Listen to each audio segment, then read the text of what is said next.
Hi, good afternoon, everyone. We are delighted to welcome you all this afternoon to the second Ilham Public Lecture of 2017. Since Ilham opened in August 2015, we have had over 200 public and education programs. One such initiative is the Ilham Public Lecture Series, which we introduced in March with the inaugural lecture by the eminent art historian T.K. Sabapathy. With the series, which we hold 3 times a year, we invite major scholars and art historians to speak, thus enabling members of the public, including curators, writers, and researchers, the opportunity to hear from eminent scholars in the field. This time, we feel very privileged to have with us Patrick Flores, Professor of Art Studies at the University of Philippines. We are presenting the Ilham Public Lectures in collaboration with the Visual Art Department, University of Malaya, where the invited speaker will conduct a seminar for postgraduate students. Apart from the pleasure of working with Simon Sun, the program also enables students at our national university to have the very valuable opportunity to gain access to these speakers. To tell you a little bit more of this, can I pass the mic to Dr. Simon Sun?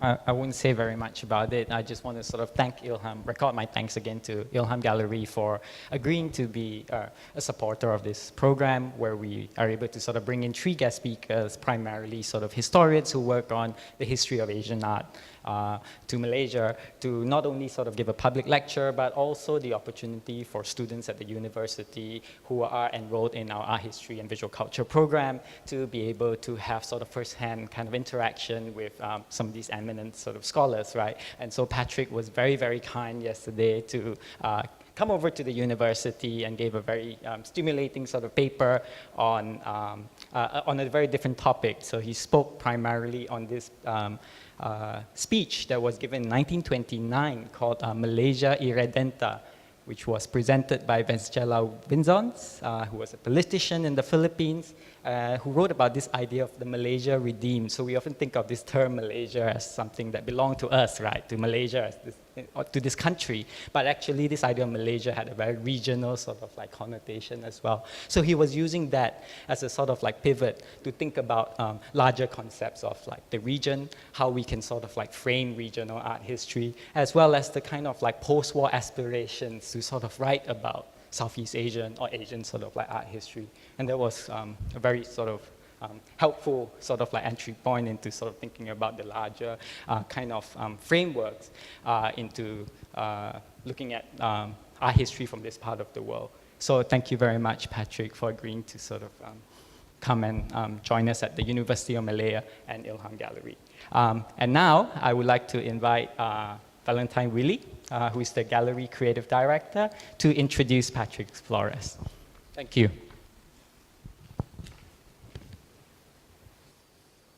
Good afternoon. Thank you for coming to the second public lecture at Ilham. It gives me great pleasure to introduce a very dear friend, old friend of mine from Philippines. Philippines I consider my second home. So Patrick and I go back a long way. He's written essays for shows. I've curated his so we go back a long way. So it needs really no introduction, except that he is one of the most eminent art historians from the region. Not just in the Philippines. I mean, he's you know, really covers the region.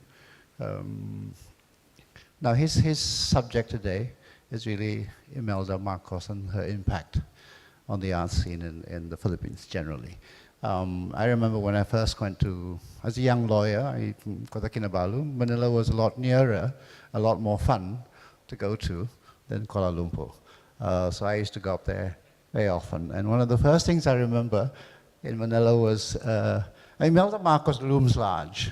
I mean, she was a superstar. And this morning I was looking, there was so when you, in Manila, there was all this building boom going on, reclamation of the Manila Bay. There was a Manila International Film Festival, I remember. And there's a cultural center of the Philippines, which is a cultural icon in Manila, which is built on reclaimed land. Something also I remember, in those days, when Imelda was governor of Manila. Husband appointed her. She was not elected, I don't think. And you would see street cleaners on the streets of Manila wearing bright yellow T-shirts with the letters CIA on it. And I kind of one day stopped one of those sweep cleaners and said, what does CIA stand for? It says, Certified Imelda Admirer. I actually bought one of those T-shirts. I couldn't find it. But that's this is the vision and the political will and sheer force of personality of Imelda. That her influence, good and bad, has endured to this day. And Patrick is one of those historians who, I mean, in Philippines, and I've had galas in Philippines, been going to Philippines for the last 30 years, Imelda is still an assemblywoman. Her family is still hugely powerful. The son almost became the vice president. So it's not, it's not history. It's still on. And Patrick is one of those historians who taken a line that basically we have to look at it more critically. Too often, especially now, we'll look back on the Marcos era, especially in the art world, with nostalgia. How wonderful she was, a great patron she was. I remember going to a show at CCP, which Patrick took the line, but went the opposite way. That said this was really Imelda and her kind of myth-making. And there was 3 guilty parties. There was, triumvirate, which includes Roberto Chabet, Leander Locsin, who built the CCP, and of course, Arturo Luz, national artist. These were the 3 people that were seen as accomplices to Imelda and her grand scheme. So without further ado, I'd like to introduce my dear friend, the Imeldific, which is also a word that you use in Manila a lot, Imeldific verb, and Imeldific Patrick Flores.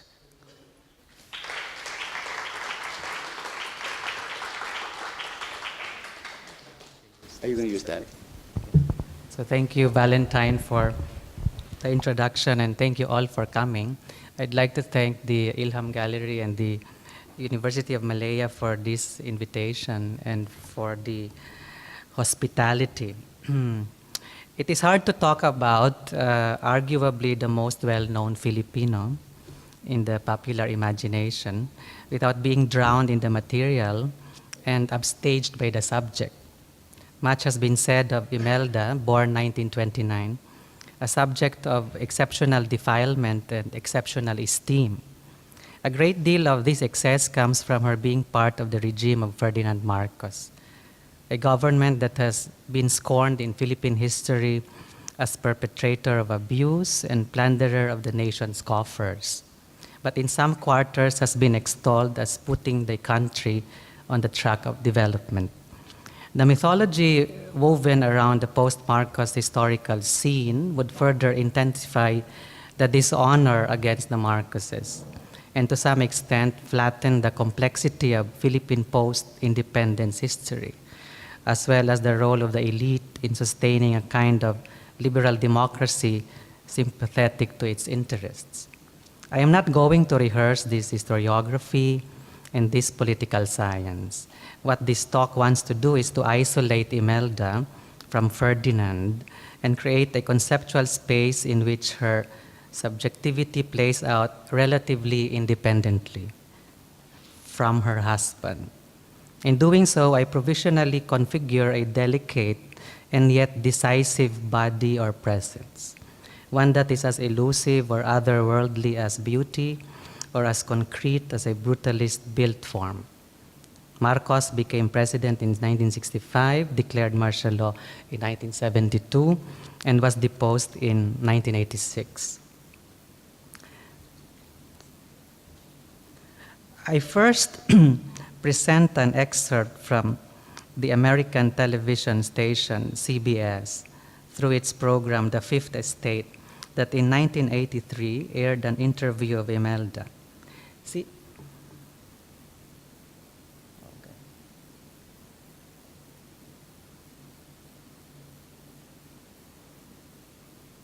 CBS frames Imelda in the context of a whim of iron, perhaps alluding to Imelda's feminine beauty and charm on the one hand, and her brutalist approach to political power on the other.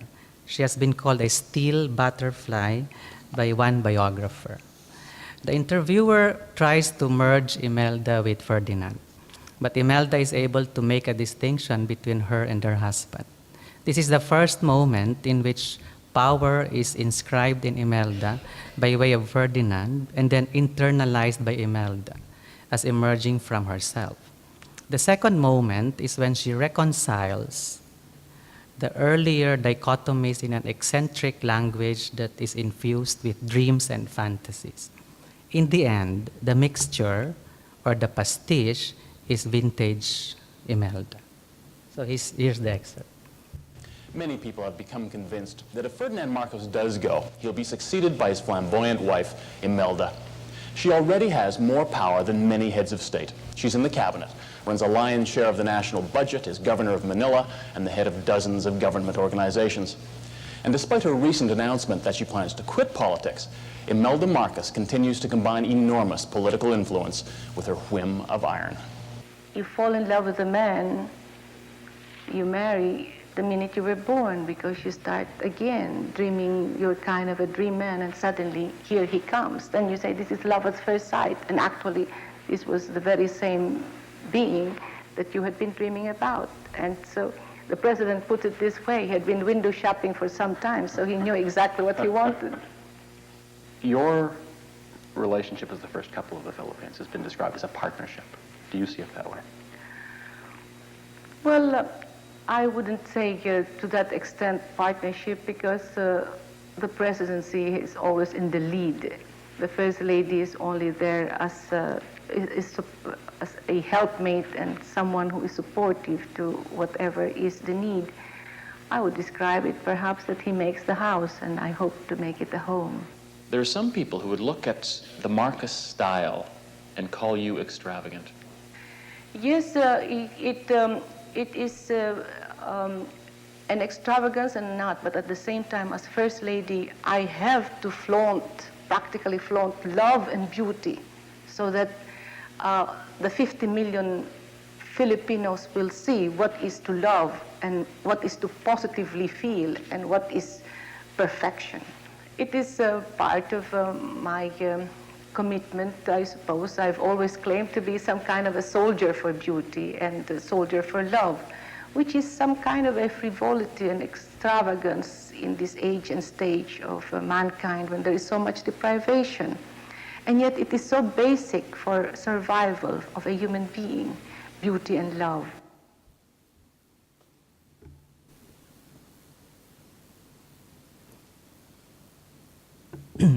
The excerpt begins with a rather rambling statement of falling in love with the man a woman marries the minute she is born, because the man, in fact, had been part of a previous dream that is awakened by a misrecognition of love at first sight.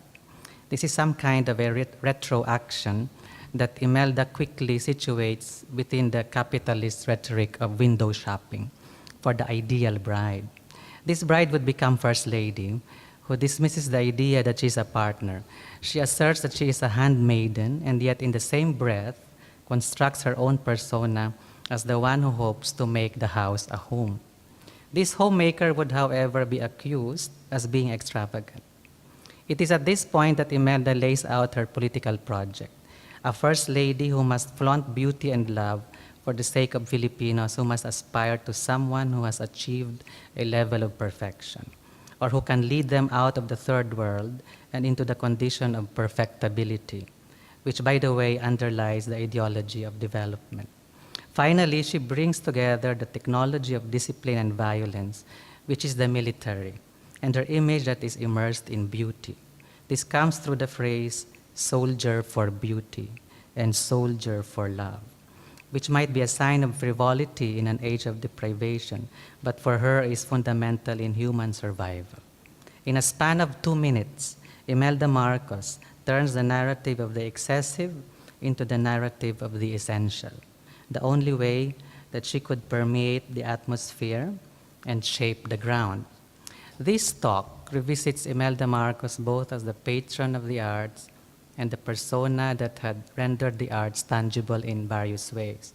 The terms beautiful and brutalist reference Imelda's preferred tropes to perform the gestures of two states of fantasy: culture, civilization, and mythology on the one hand, and development and international presence on the other.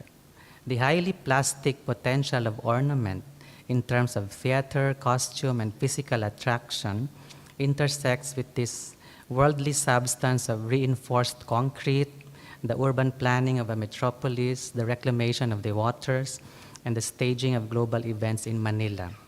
We can also mention here the relationship between the accumulation of capital and the production of appearance, and the mystification of the appearance, of the culture as natural, just like our supposedly inexplicable beauty and undeniable charisma.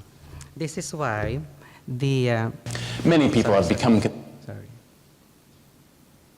Many, This is why David Medalia's banner during the opening of the Cultural Center of the Philippines in 1969 was so apt. It read in French, "Abat la mystification," down with mystification.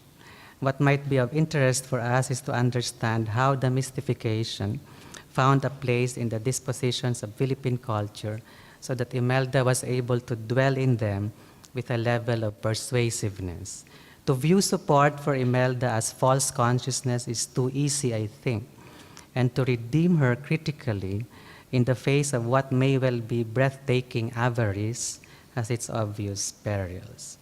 The thinking that animates this talk is incipient, not fully formed. In fact, this is the first time I am discussing Imelda Marcos within a rather risky theoretical mode of inquiry.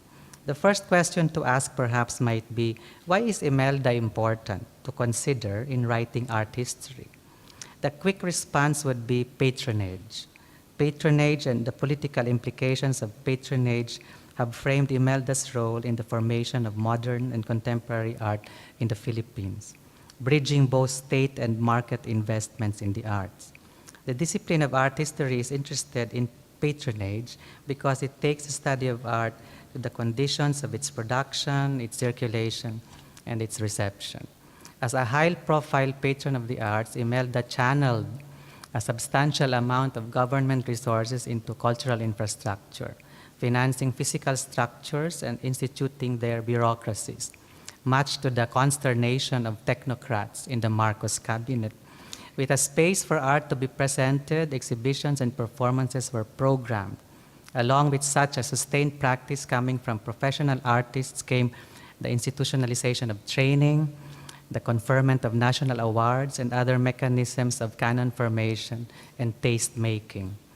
Patronage in itself is an important area of art historical inquiry, not only because it renders the aesthetic, economic, and political, but because the analysis of patronage clarifies how the state is aestheticized and how the aesthetic becomes a statist instrument. This talk would like to specifically create another matrix for Imelda through the tropes or the figurative language of the beautiful and the brutalist.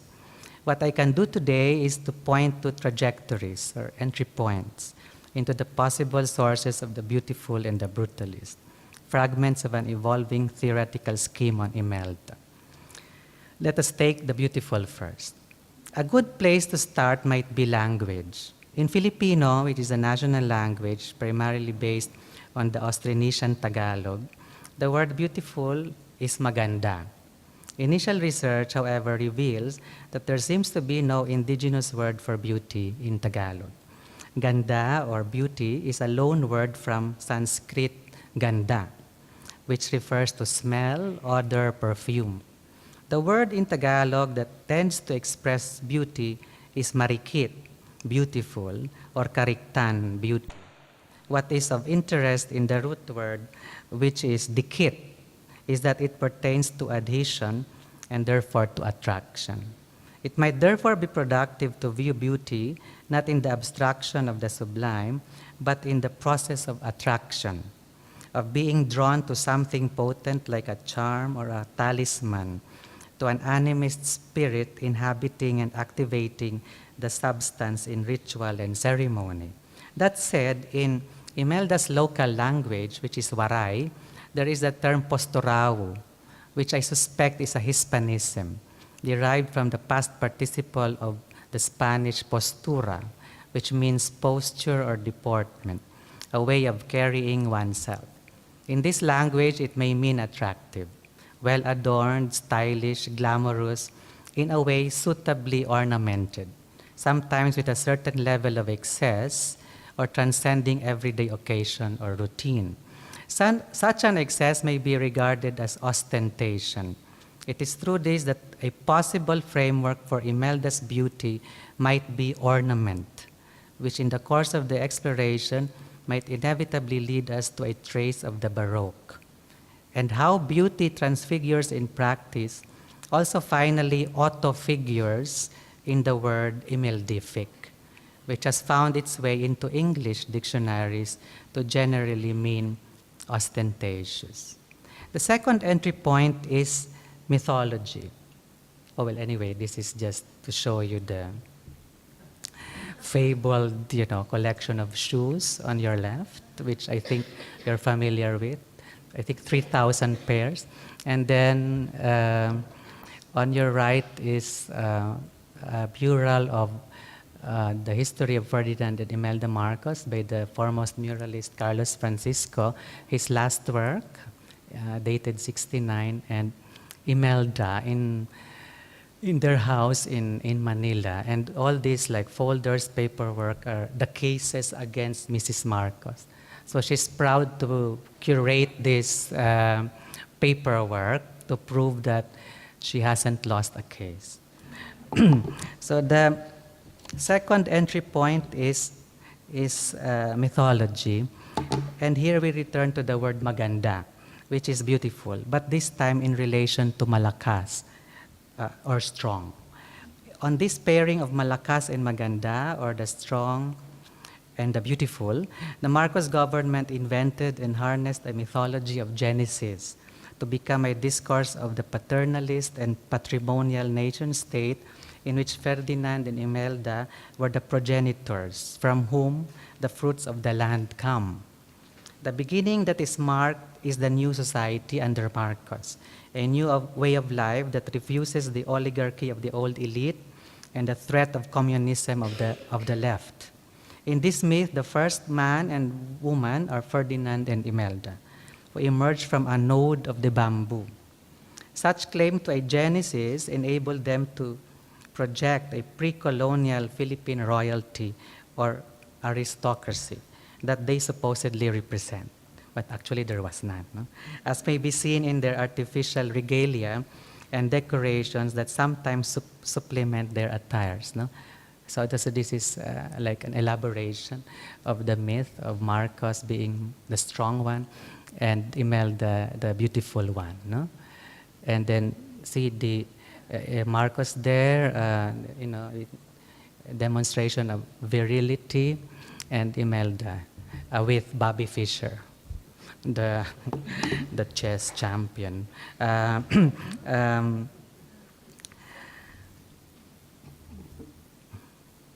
And again, hosting beauty competitions, part of the Malakas at Maganda mythology, and also hosting sports events like the Thrilla in Manila with Fraser and Muhammad Ali. So again, beauty and strength. Yeah. And so this is an example of this like invented regalia, supposedly to refer to some kind of local royalty or aristocracy. And Imelda here is seen as like descending from Queen Nefertiti here. Yeah. And the painting on the right is by Basuki Abdullah. No? It's a life-size work. Sorry. And here you have Imelda with Prince Charles, and you can see with the decorations too. She has to keep up with that, a projection. And here with the Thai royalty, Sirikit and Bumipon. and then with, I think, the Dutch royalty. So on your right, you just take note of the inverted tiara that Imelda, because I think she cannot wear it because she's not real royalty, but she has tiara, but she has a way to put it, no? Which is quite creative.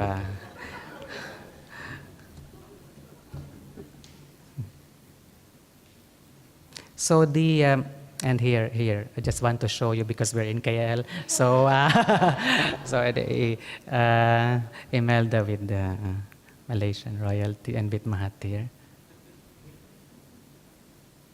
And here also, Ralph Cowan was a favorite painter of Mrs. Marcos, an American painter who also painted Princess Grace and Donald Trump before. No? So you have a portrait of Mrs. Marcos here and the family, no? And the family.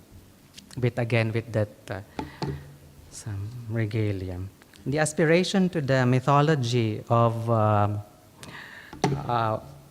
was mainly civilizational.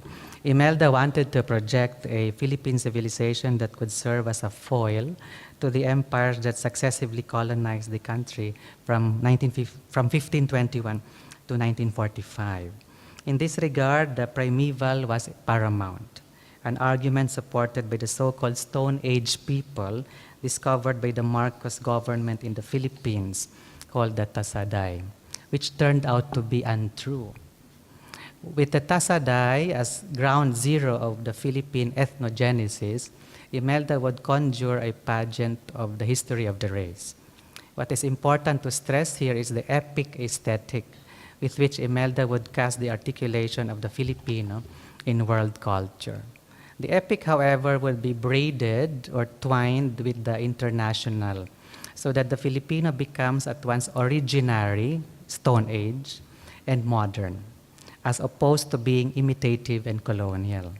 The efforts in this realm came by way of parades or pageants to perform this historical claim and the development of national parks and representation of Philippine culture in expositions outside the country.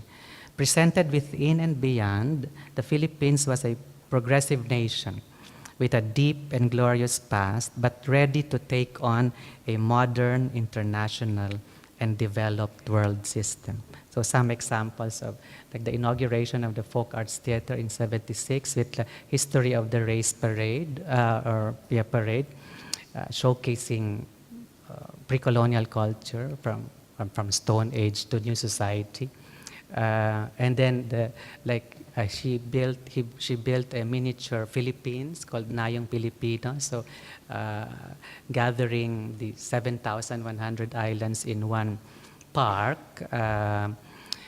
which was the inspiration of the Taman Mini in Jakarta. And then the redevelopment of the national park or the Rizal Park, lower right. No? And the representations of for instance, of the Philippines in New York on your left, and in Osaka World Expo on your right. No? A central part of Imelda's mythological iconography was the Philippine dress.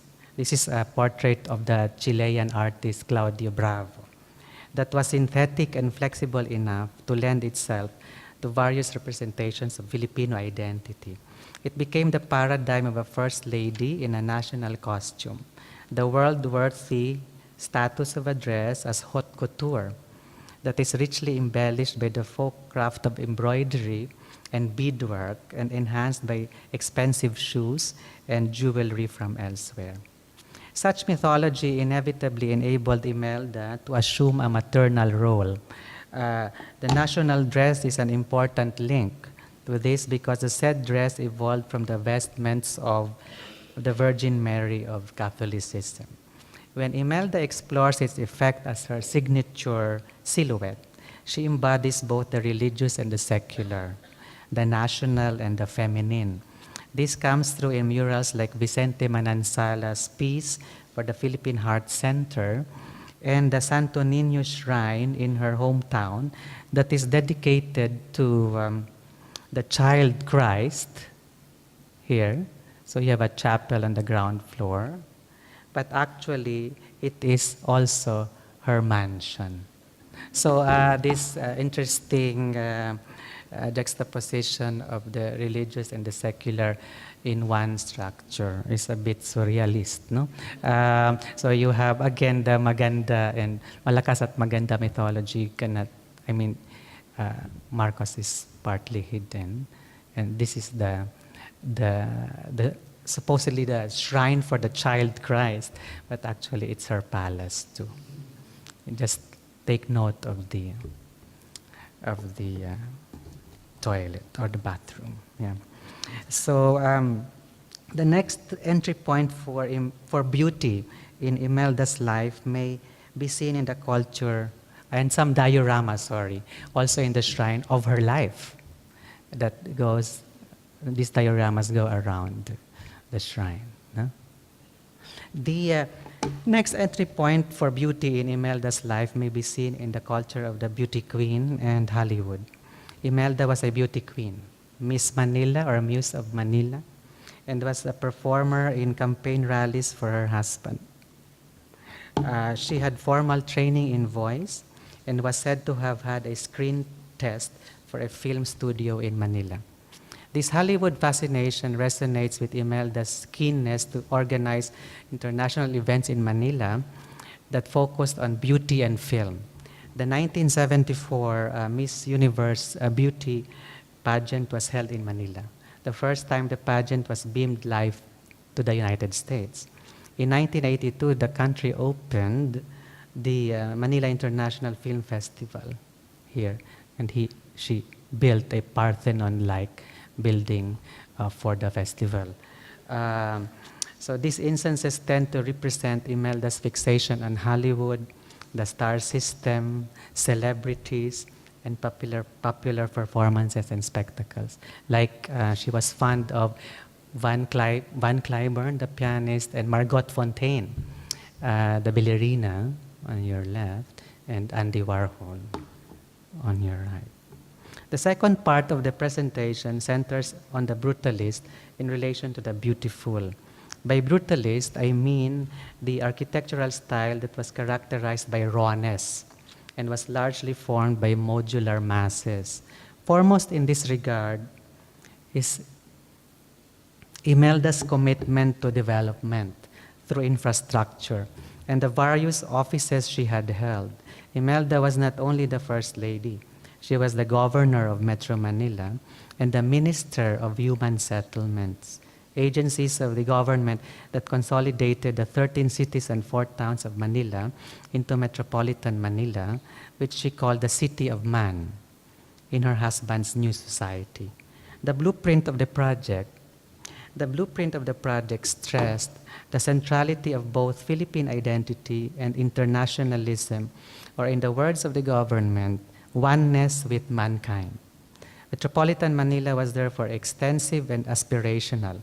It was planned not only towards the traditional north and south directions, but also towards the east, thereby creating direct access to the Pacific Ocean and crossing the road between oblivion and posterity, according to government propaganda.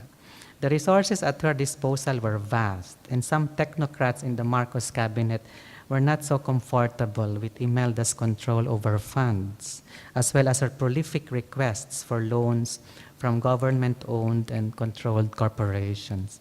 The principal logics that sustained this developmental approach to human progress were speed and visibility, and to some extent the tirelessness of an insomniac First Lady. Photography enhanced these logics, as Imelda's visits to projects and her endless site inspections were dutifully recorded. In this pictorial program, Imelda's beauty would usually stand out against a mass of people and development projects, no?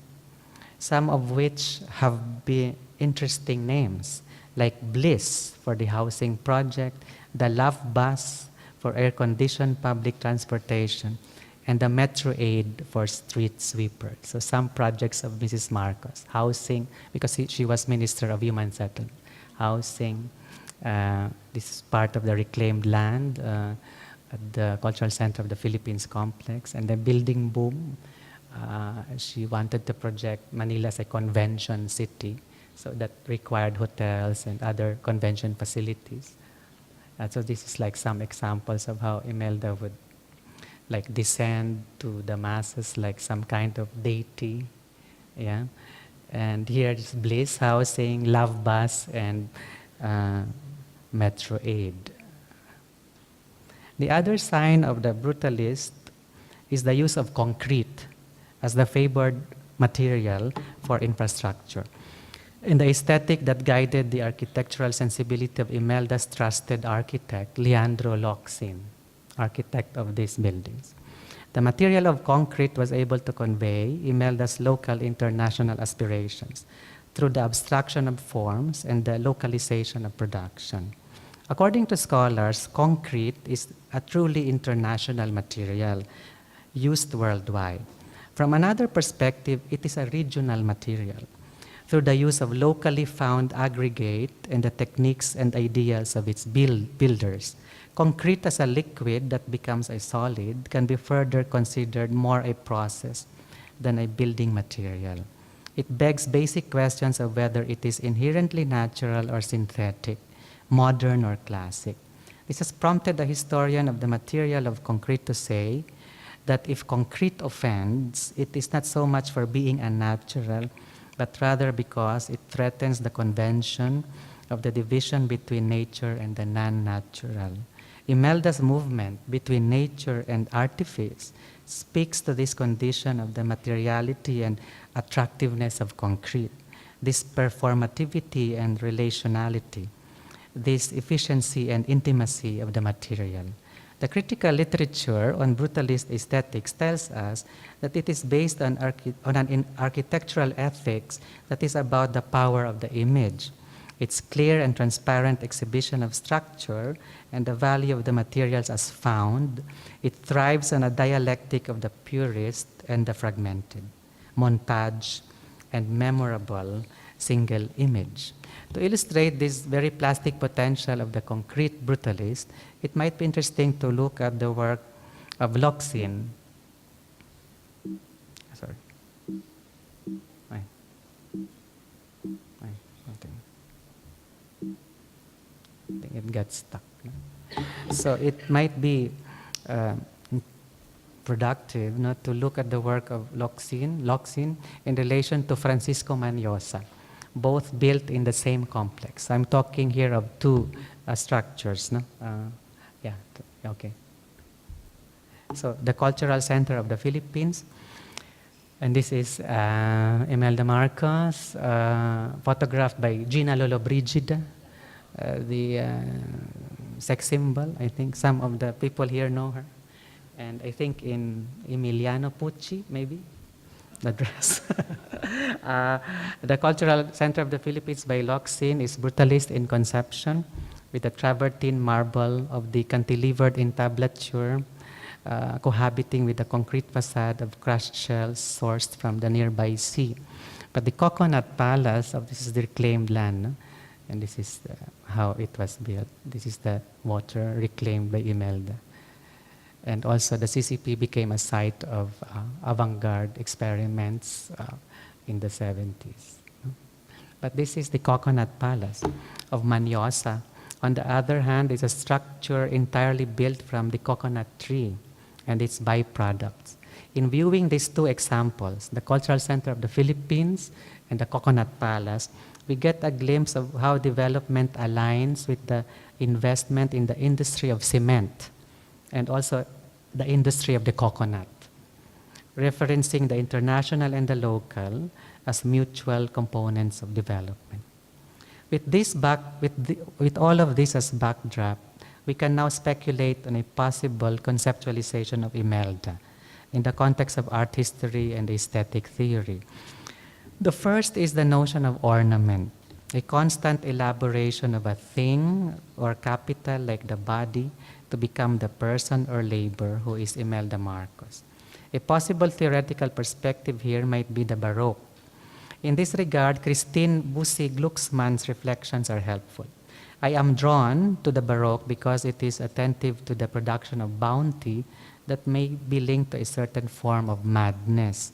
Such madness, in the case of Imelda, may be deemed psychopathological, exemplary of conspicuous consumption, an inveterate fetish for luxury, or it may be seen as patrimonial, in which wealth comes from figures in power and generously distributed to the population, as in the pre-colonial period. According to Glucksmann, speculum mirror omnivoyant world. All the topoi of the Baroque determine the point of departure for the incomplete ontology of Maurice Merleau-Ponty's final work, in which madness in vision creates being. There is a sort of madness in vision such that with it I go unto the world itself, and yet at the same time the parts of that world evidently do not coexist without me. Moreover, the Baroque may lead us to the fiesta, or the feast day in a typical Philippine village, town, or city. The day is dedicated to the Catholic saint of the place and is a microcosm of feudal ties and patronage politics in which political figures and the common folk heighten their social capital by forming kinship with each other through all sorts of transactions. Place this Baroque fiesta in the context of geopolitical patronage during the Cold War and the mediatization of desires and social relations by way of Hollywood and popular culture, as well as the promise of capitalism and democracy in the free world, and you will not be surprised to see someone like Imelda coming into being as some kind of an impersonator of Catholic and American spectacle, entitled to the inflations of religion and private property within what may ultimately be an anti-development nation state, insistently captured by elite interests. Second is the idea of excess that may take us to camp and implicate the culture of the drag, and finally disco. The relay from camp to drag and disco may help illuminate aspects of Imelda's performative acts of producing appearances, her flair for drama, and her craving for attention. From the French word that means to pose, camp became sharply marked as a term through Susan Sontag's seminal 1964 essay, Notes on Camp, in which she states that camp is a sensibility that is shaped by a strong degree of artifice, of stylization. Sontag continues that camp discloses innocence, but also, when it can, corrupts it. Because camp is highly stylized, the essential element is seriousness, a seriousness that fails. This failure, however, is a spectacle. As Sontag puts it, camp is a woman walking around in a dress of 3 million feathers. Camp is the glorification of character. In another influential essay on the subject, Andrew Ross's uses of camp is made to yield a political dimension. And I quote him, "If camp has a politics, then it is one that proposes working with and through existing definitions and representations." A vivid articulation of camp may well be drag, and Ross refers to it in relation to camp.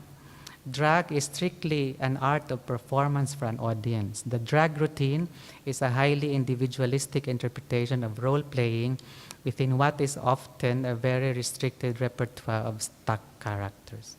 There is little room to maneuver, but the art lies in the virtuoso skill of maneuvering.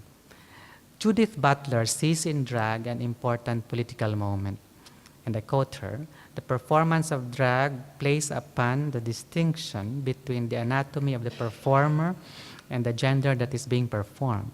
But we are actually in the presence of 3 contingent dimensions of significant corporeality: anatomical sex, gender identity, and gender performance.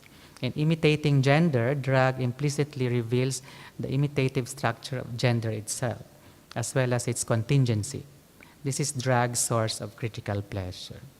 The last element of the relay is disco, and it intersects well with camp and drag.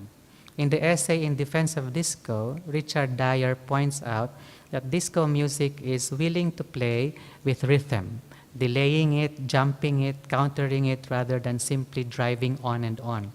This never stops being erotic, but it restores eroticism to the whole of the body and for both sexes. A scholar carries this insight forward to say that the disco dance floor in the 70s revealed disco's queer potential, or its potential to enable an affective and social experience of the body that exceeded normative conceptions of straight and gay sexuality. In terms of form, disco, its music and culture, helped generate a sense of unpredictability and expectation on the dance floor, and the juxtaposition of different styles enabled dancers to experience existence as complex and open rather than singular and closed. In other words, DJs were generating a soundtrack that encouraged dancers to be multiple, fluid, and queer. It was Dyer who argued that disco's eroticism allows us to rediscover our bodies as part of this experience of materiality and the possibility of change. There's a strong link between the camp drag disco relay with Imelda Marcos, the performative production of artifice, the impersonation of the affectations of high culture, and the letting go of the body on the dance floor. What is paradoxical, of course, is that all this played out at a time of martial law in the Philippines, where there was curfew, the body was disciplined or even curtailed by military abuses, and the unseemly presence of poverty in the city was literally whitewashed and censored. We note some possible links between camp, drag, disco, and Imelda through the following. No? There was this disco built in the presidential palace in 1978 between the main bedroom and the helipad. It was mirror-walled and had a good view of the river. It was where Imelda entertained friends, visitors, even officials from the International Monetary Fund. When I saw the Malacanang disco according to the DJ George Mercado, I was amazed. It was the first time I saw that kind of equipment. It was called Times Square Computerized Lighting System. And all you had to do was program it, and it did everything on its own.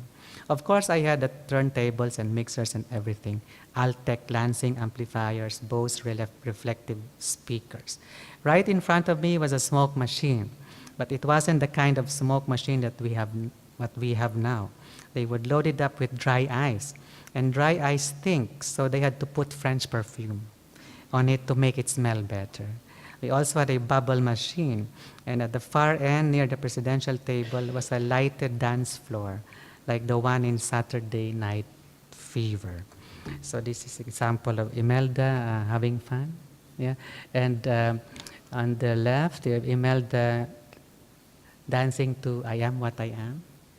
And on the right, I think Imelda in her Manhattan apartment with Adnan Khashoggi, I think.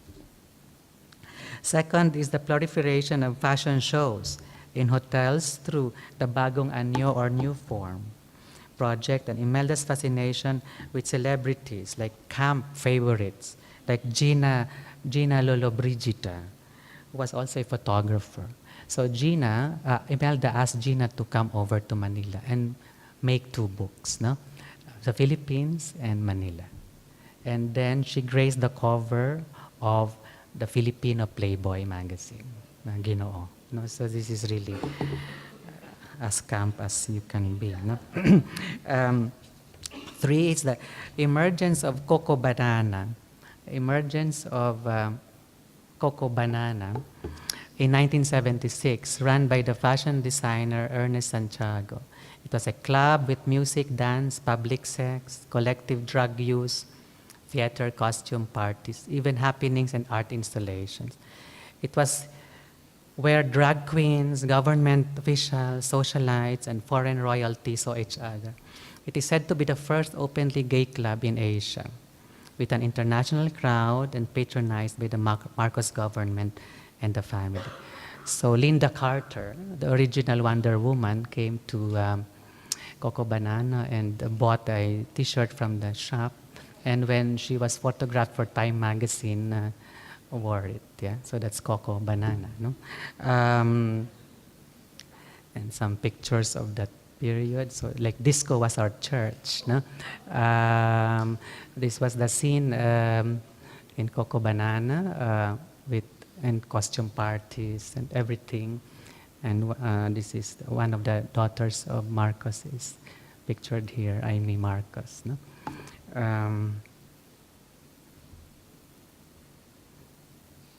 And then number 4, the reinforcement of gay dance parties and pageants in the slums and in television. We could argue that the beautiful and the brutalist also condense in the disco, where a level of decadence and freedom, industry and pleasure converge. Needless to say that Imelda is over the top, makes her almost a natural gay icon. At the outset, I cast Imelda not only as a first lady, but as a vital cooperator in running the affairs of the Philippine state from the 60s through the 80s, the other half of the so-called conjugal dictatorship. The combination of her beauty and her charisma formed a particular aesthetic that inevitably evolved into a policy of culture and democracy so central in the formation of a post-independence nation-state in Southeast Asia. Also, it must be said that Imelda had a hand in Ferdinand's party nomination for president in 1965. Many accounts portray Imelda as a disarming figure, whose physical attributes, height, complexion, and political skills may have supplemented or even exceeded those of her husbands. She would, for instance, remember the birthdays of the wives of politicians, work the crowd with her singing, wear outfits and scents that heralded her presence. It might be productive to do a bit of close reading of an image to clarify the preceding points. In this respect, I choose the image of Imelda Marcos on a wooden plank built across a rice paddy in Los Baños in Laguna, a province south of the capital, Manila. She leads the group that includes American President Lyndon B. Johnson, Lady Bird Johnson, the First Lady, and Ferdinand Marcos. The tableau is completed by rice farmers and water buffaloes. This is the exemplary Philippine pastoral, or the Philippine picturesque that intersects with Cold War spectacle. It is interesting to call out from this picture the role of rice research in the period through the International Rice Research Institute established in 1960 by the Philippine government and Ford and Rockefeller foundations, mainly as a response to global hunger and population explosion. So they were all here to visit that institution called IRRI. Johnson, this is IRRI in Los Baños. So Johnson was in Manila in October 1966 to attend the Manila Summit Conference hosted by Marcos and participated by the leaders of Australia, Korea, New Zealand, the Philippines, Thailand, and Vietnam. Prior to the trip of Johnson to Manila, the Marcos couple was in Washington. The Marcos couple was in Washington for a month earlier for a state visit. It was a year after Marcos's assumption to office in 1965. The visit was widely covered by the press, which was fascinated with the Philippine couple. It may well have been Marcos's grand entrance into the world stage and Imelda's initiation into international media attention. From the perspective of art history, as it comes in contact with diplomatic history, this picture for me generates layers of possible theoretical concerns. No? The first, and these all revolve around the figure that is Imelda. I briefly remark on 3 aspects of this figure. The first is Imelda's surface. It is expressed by a distinct dress, which is generally called the Filipina dress or the terno. In the array of political personages in the country or elsewhere, the dress sets Imelda apart, but with the careful mixture of so-called Western embellishments like jewelry and the shoes. Imelda transforms into a cosmopolite, at once native and national, local and world class. The dress also reinforces her maternal stature in Marcos's patrimonial and paternalist state. The dress was Marian in origin, here. With the sleeves eventually flaring into a scallop here. design, and then finally tapering and clipped like the wings of the butterfly. So actually this dress came from this. No? And then this is the evolution of that dress. So the dress enhances as well the pastoral aesthetic, evoking the repertoire of the Philippine national artist, the first one. So this is still Imelda, I mean, just to pursue the pastoral motif. Evoking the repertoire of the first Philippine national artist, Fernando Amarsolo, whose visual language helped to define a Philippine identity in the popular imagination. Yeah, some of the paintings of Amarsolo. Second, Imelda as a figure eroticizes the visual space, and she does it with ambiguity. While she cuts a formal silhouette, a significant extent of her flesh is actually exposed, specifically the nape, the neck, and the collarbone. Even amid the chill of either late spring or early autumn. I can't believe how Imelda was able to do this. This is in Michigan in September. So it is at this point, so these head parts are said to be erotic zones, the nape, the neck, the collarbone. It is at this point that we can interject the note that Lyndon Johnson flirted with Imelda during their encounters, no? When Lyndon Johnson was in the Philippines, no? And they did a lot of dancing too, both in Washington and in Manila. So the foregrounding of Imelda as an erotic, tropical figure leads me to a significant facet of her image, one that is transformative. When Imelda was in Washington, somehow she was able to convince Johnson to carve out a portion of the War Reparation Fund for the Philippines for the construction of the Cultural Center of the Philippines. Imelda, wearing a tiara, notice the tiara, huh? Here, she was able to get away with this one. Yeah.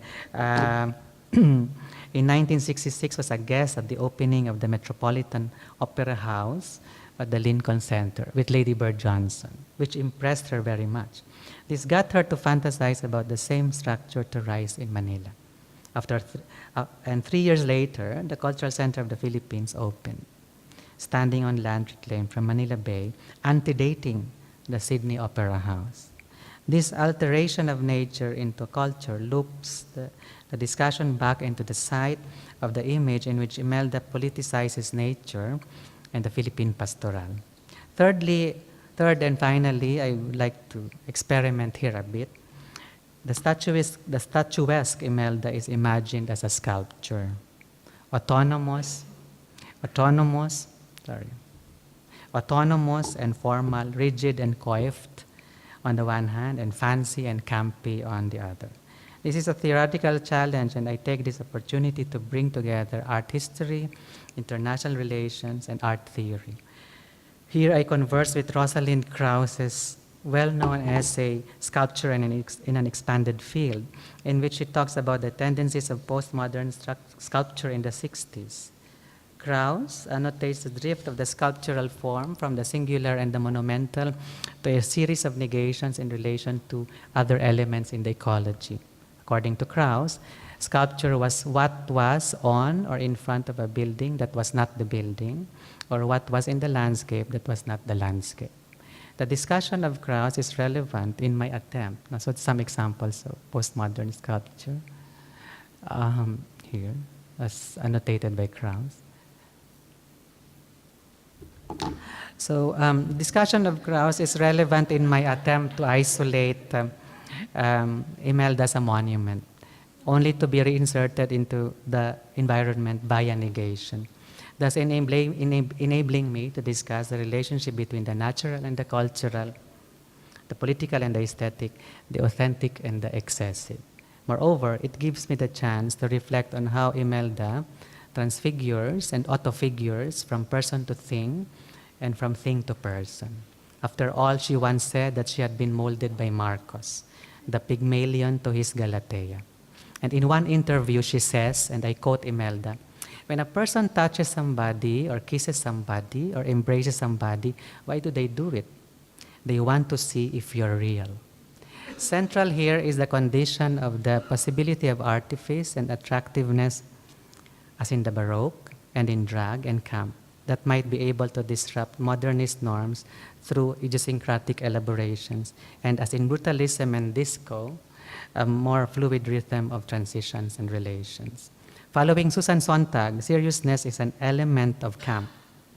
While Imelda may appear goofy and loony at times, it might be that she has internalized these ideas to be, according to her mantra, true, good, and beautiful. In other words, she might be serious about it. This part of the documentary by Ramona Diaz titled Imelda is exemplary of Imelda's camp, in which philosophy as an abstract system is seemingly parodied and at the same time made to serve as a linchpin of a development program. So an excerpt from this documentary. It brought her down in so many ways. 7 portals to peace and order. Number 1, when you ask a child in its purity to draw a tree, it draws 0 and 1 is equals to ecological border. 1 woman and 1 man, you have a human order.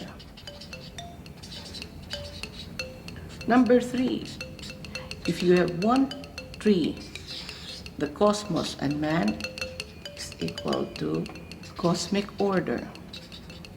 Number 4, tree, cosmos, man.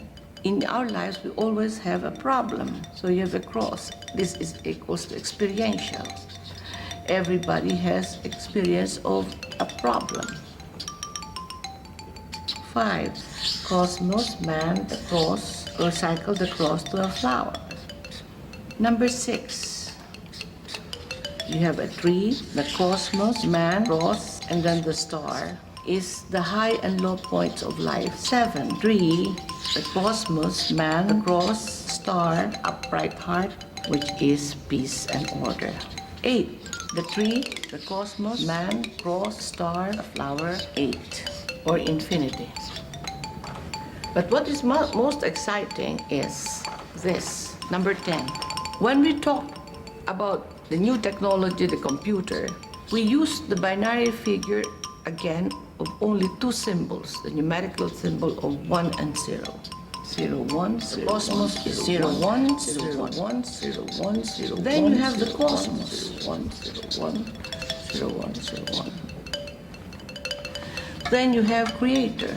We have so many gods, but there's only one creator of this cosmos.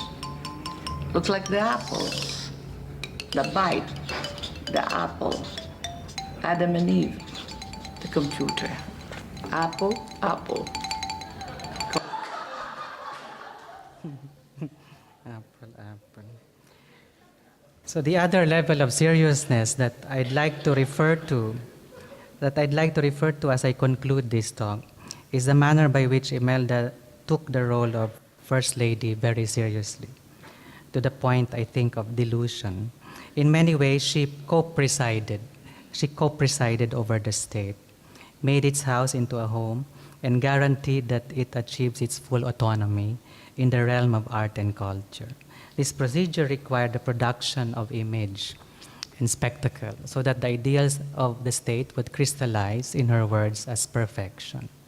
It might also be instructive to say that as First Lady, Imelda Marcos felt it was her obligation to pursue the mythology of Marcos in the Philippines with intensity, in the same manner that Evita Peron would pursue the mythology of Peron in Argentina, or Jacqueline Kennedy would pursue the mythology of Camelot in the United States.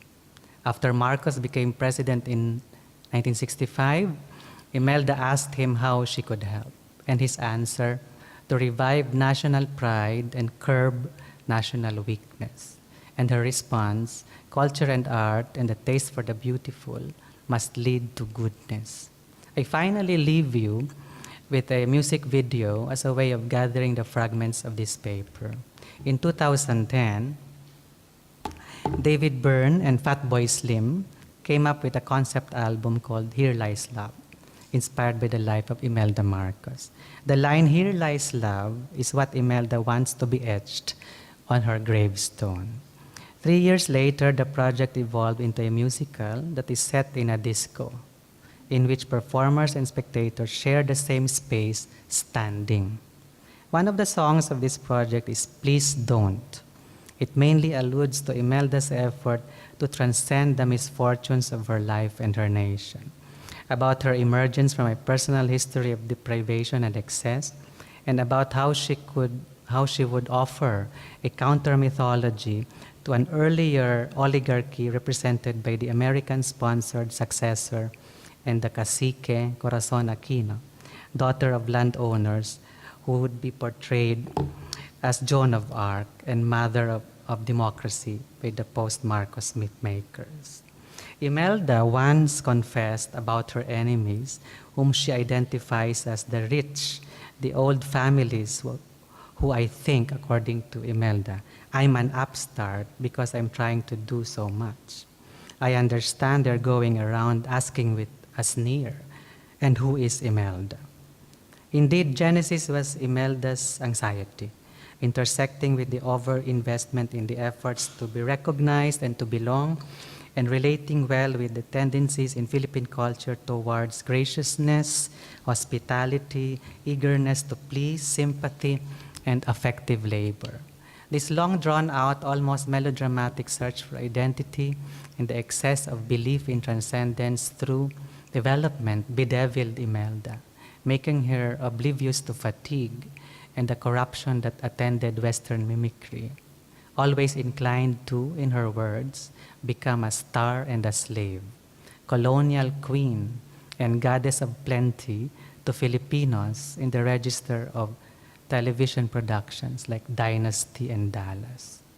Achille Mbembe has acknowledged that the post-colony is characterized by a distinctive style of political improvisation, by a tendency to excess and lack of proportion. He calls out the aesthetics of vulgarity and obscenity as one modality of power in the post-colony, in which it is possible for the masses, in their desire for majesty, to join in the madness and clothe themselves in cheap imitations of power to reproduce its epistemology, and in which power, in its own violent quest for grandeur, makes vulgarity and wrongdoing its main mode of existence. It is therefore important to think of the psychic life of power in the post-colony, where affect or sentiment or feeling oscillates between intimacy and alienation. The said music video of David Byrne and Fatboy Slim casts Imelda as her own political person in a sea of male political figures who says, and I quote the song, "I don't need the president. I'll get my little bag and say, please don't. Don't let them look down on us. Please don't, like they used to do to me."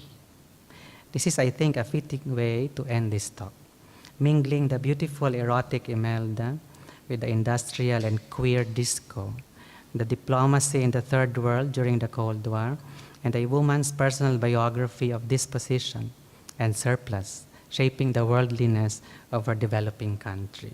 As she had told Vanity Fair in one interview, and I quote her, "For 400 years we were a subject people. When Marcos became president, we had been independent for only 20 years. We were a mixture of races. We had to identify who we were. We helped our people to understand what it meant to be Filipino."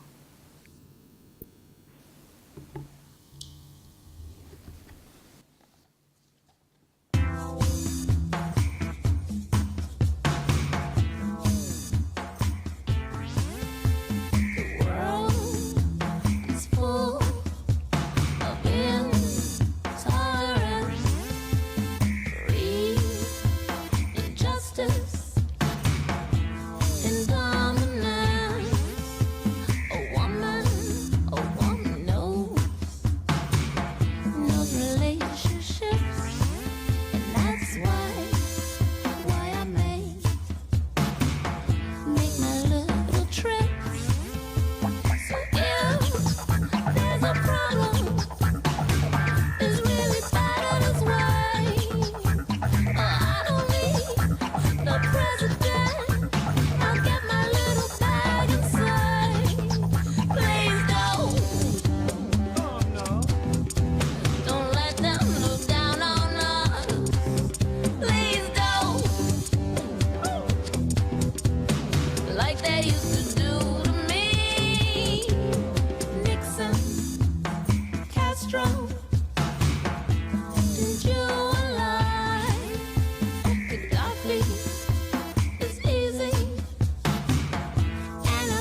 So thank you.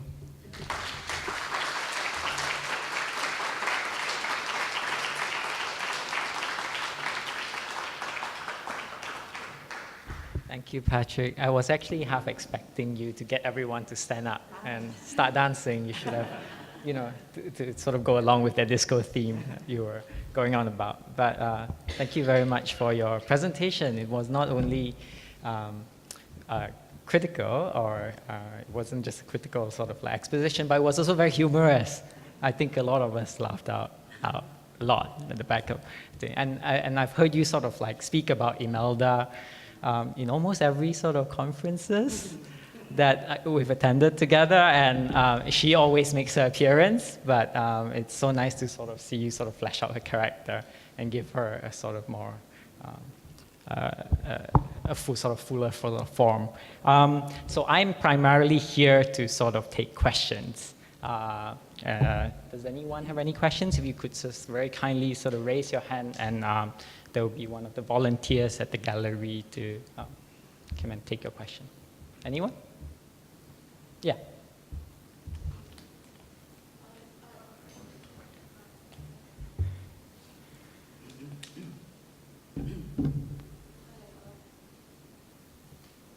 Hi, my name is Geik. I teach at the University of Nottingham. I'm more familiar with film production during her time, and I know there were films that were kind of banned even at the same time, as because she was so much interested in showing only what was good and true and beautiful about the city of Manila. Could you say, as an art historian, whether there were art that was banned then? I think in terms of film, you're right about that. There was like a film called Manila by Night by Ismael Bernal that she wanted to change the title because she didn't like the portrayal of Manila as, not in alignment with her vision of the true, the good, and beautiful. So it became City After Dark. No? But with regard to art, I'm not familiar with any form of or instance of censorship, except that political art was not shown at the cultural center of the Philippines, and in the early period of the regime and during martial law, and there was also no patronage of that kind of art. So maybe you could talk a bit about the cultural center sort of exhibition where they created 5 genres, right, of different kinds of art, and then social realist sort of like paintings were not included in that show. I don't remember what was the title. Yeah, it favored Imelda favored abstraction and experimental art to some extent, and also art that was figurative but dwelled on Philippine identity and culture. So everything that wasn't really within that scheme didn't become part of the program and was not patronized by the government. But this changed over time when the curator at the Cultural Center opened up the program to a more diverse range of artistic expressions. Yeah. Second question? Oh yeah, or Wayne. Thanks, Patrick, for your talk. It was very enjoyable and layered. I'm wondering, because we talked about this a little bit not too long ago, but as you sort of continue your work on Imelda, I'm imagining the book, that you're going to write on her. What's also interesting, because so many things were hinted at in your presentation, but not necessarily sort of fully fleshed out. And of course, given the economy of the talk, you can't say everything. But what's also interesting is her appeal. As you ended the talk, you reminded us that Marcos said the country had only been independent for 20 years, yeah. and then of course he would be president for 20 years. So, what were the kinds of desires and conditions that made Imelda possible, and sustained Imelda in some ways? I think it's a little bit too unfair to say that the Filipinos are getting what they deserve with Imelda. That's gross. But there is something about that her ability to flourish and her ability to sustain that there's so many things about she draws on so many things. So that seems to be very ripe for further exploration. And like I said, there's so many hints in your presentation about why that was the case. Yeah, thank you, Weng. This is really a very preliminary reflection on Mrs. Marcos. I wanted to move away from the typical framework within which Imelda is like annotated or discussed. So I also wanted to move away from psychoanalysis to understand Imelda. So I hinted at certain things, and foremost of which would be this beautiful and brutalist figurative language. There was appeal in terms of, she activates this, a bit of the colonial Catholic Marian figure as mother, which is linked to the mythology of beauty and also the mythology of this generosity. So that's one, I think, one source. And second might be show business. Basically, there's this cliche that the Philippines was 400 years in the convent and 50 years in Hollywood, so because of the successive Spanish and American colonialism. So, but I think there's truth in that, There's strong Catholic Baroque fascination with ornament, with image, with ornament, decoration, and also this fascination with celebrity and spectacle. So those are, I think, two of the sources of appeal of Mrs. Marcos. And also, she was charming. There was also I think there's anthropology to bear this out, an ethnography. There's a body of literature in ethnography that bears out the intimacy, this discourse on intimacy as linked to power. And you can see how Imelda would perform this relationality, even on the diplomatic stage, and also when she relates with common folk. So that thing that is enhanced by, of course, melodrama. Yeah. She's everywhere. She was tireless. She hardly slept, I think. And she went to every, cut the ribbon here, opened the exhibit there, met this ambassador here. And so that's also how she justified why she had so many clothes. Because she had to change every time and match the clothes with the shoes, of course. So that was part of the deal. Yeah, she was tireless, and this tirelessness related well with speed and also visibility. That was important for development. So she built these buildings in record time, like the Folk Arts Theater in 70 days. Yeah, reclaimed land very quickly. So yeah, that's almost like miraculous, for things to happen very quickly. And you have Imelda moving around the city like some sculpture. Yeah. I wonder here it might be useful for you to maybe elaborate a bit on the context of her popular appeal. Like, what was she up against? You mentioned very briefly that she had a very depraved sort of like childhood, right? I mean, what was she sort of fighting against? What was the political elite, and how were they sort of like controlling sort of Philippine politics, and what did the Marcos represent for those who found hope? Yes, or- they were or against, the Marcos possibility. government was against the old oligarchy, like the sugar barons maybe in the south, or those who owned plantations. No? So they wanted to, to save the country from that, and also from the communists. So, so she thinks that, she thought that they consider her an outsider to that old money class. No? She was like an arrivist, a parvenu, that, and the unauthorized biographies portray a not so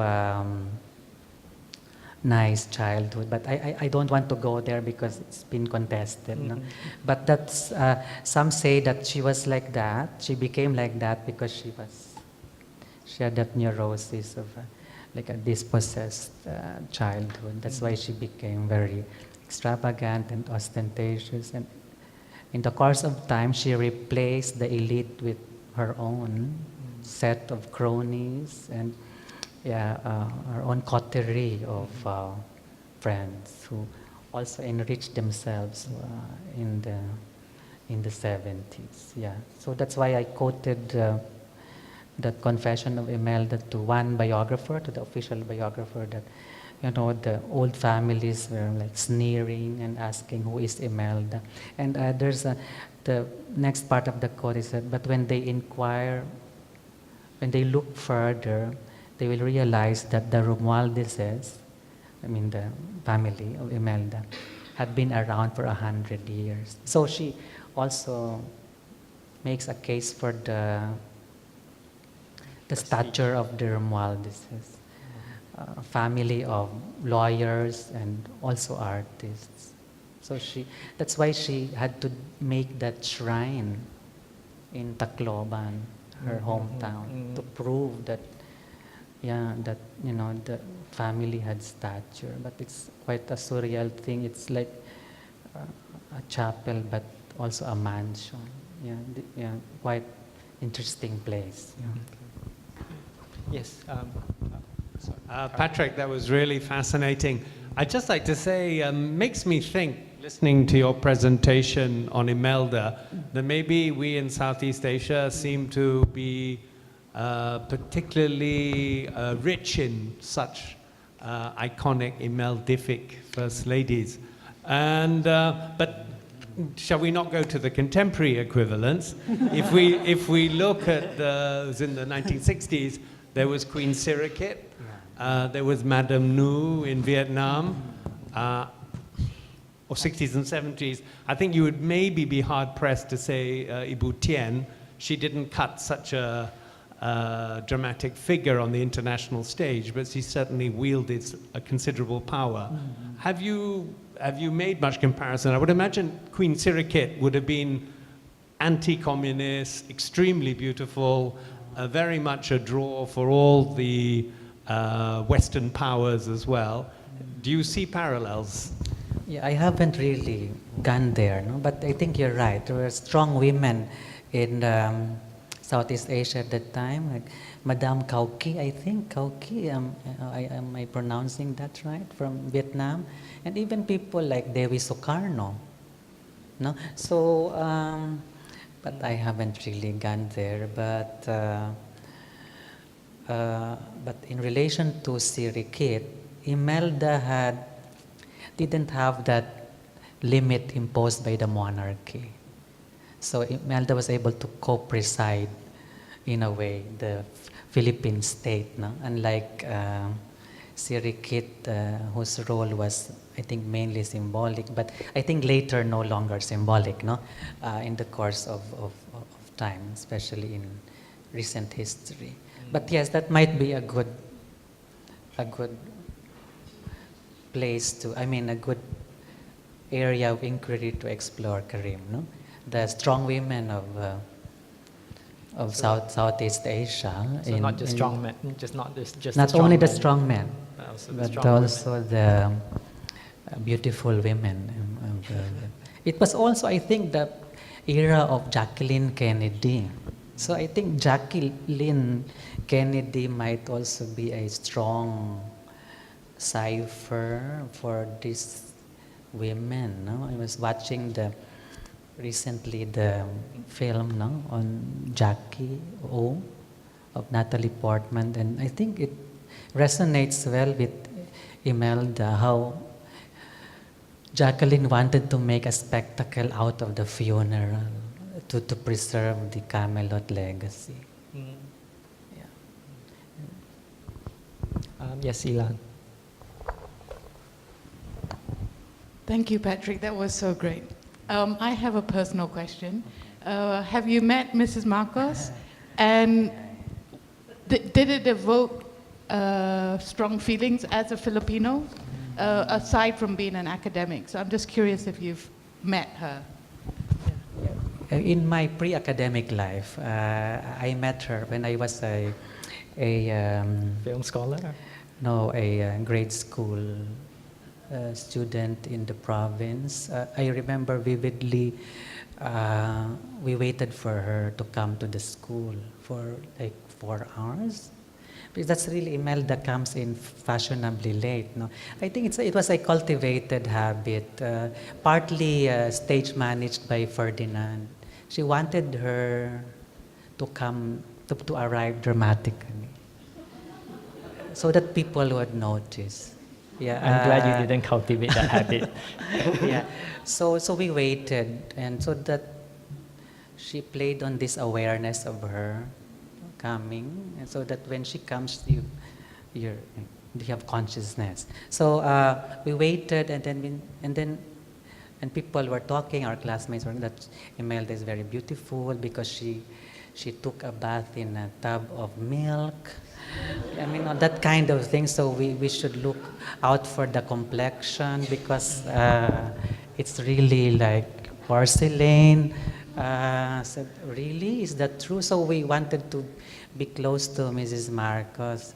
And I got quite close to her and would be really disarmed because the myth preceded her. So I think that's how you approach, that kind of person.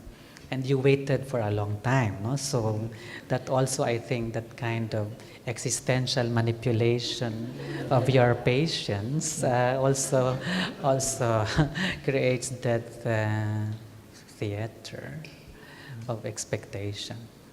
But when I met, but I was already an academic when I met her for the second time. So the mediation was no longer fun, no?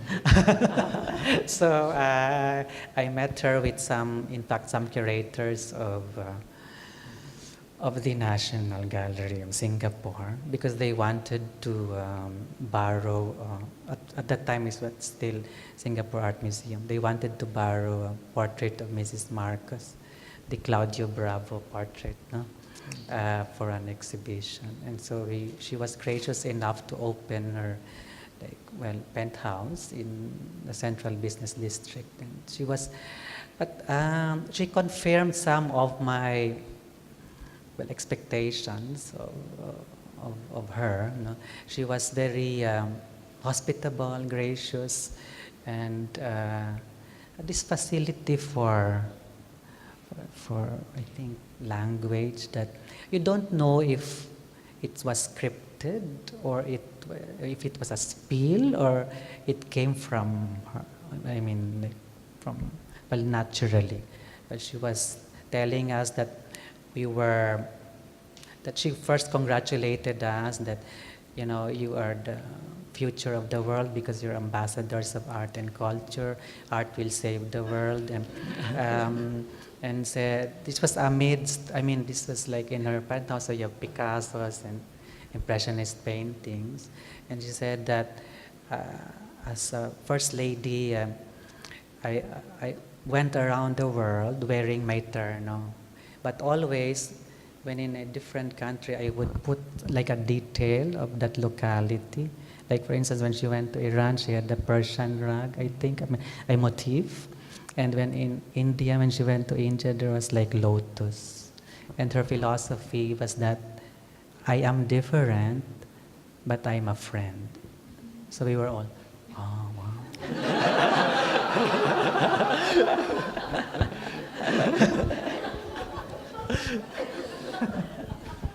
But there's so much tenderness in your sort of like reading of her, and it comes from this sort of like the camp lens that you have applied, right? To sort of like trying to understand her. I mean, with Sontag's sort of like notes on camp, other than the whole histrionics and theatrics of like, and the artifice of camp, I think she also sort of mentioned that camp is a very sort of tender. Sort Like of there's feeling. innocence, Yeah. there's a projection of innocence. So sometimes you see Imelda as very girlish, but I don't know if it's calculated or part of theater, or if she's really serious about it. Yeah, but seriousness is part of camp. Yeah. Too. Do you have a question? Any other question?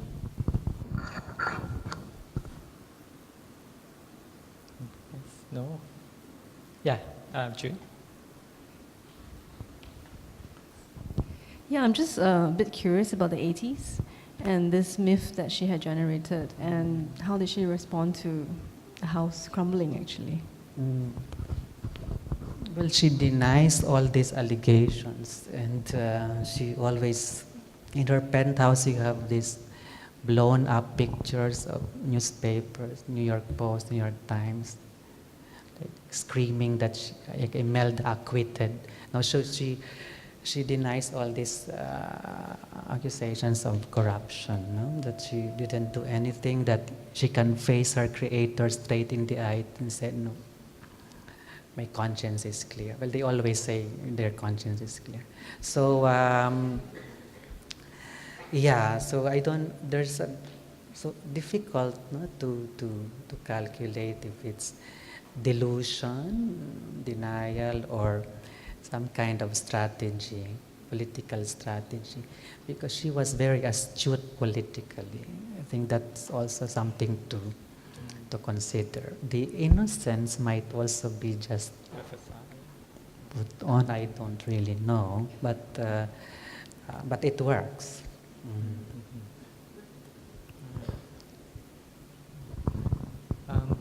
Last question, maybe? Yes. Hi, thank you for your talk. I'm just curious, from what you said, she worked like a miracle worker. She built stuff very quickly. She's a good leader. Is there a camp now that is still for her?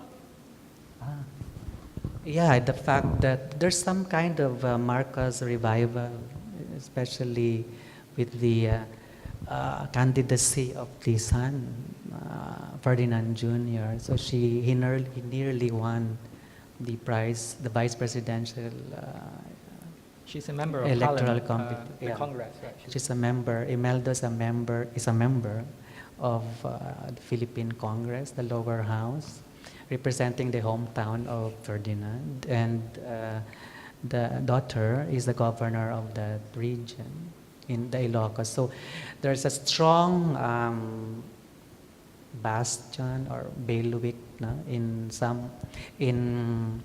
the north where the Marcoses are from, and in the south where Imelda is from, in Leyte and Samar, quite strong support for.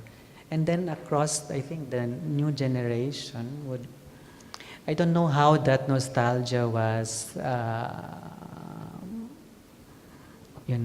developed.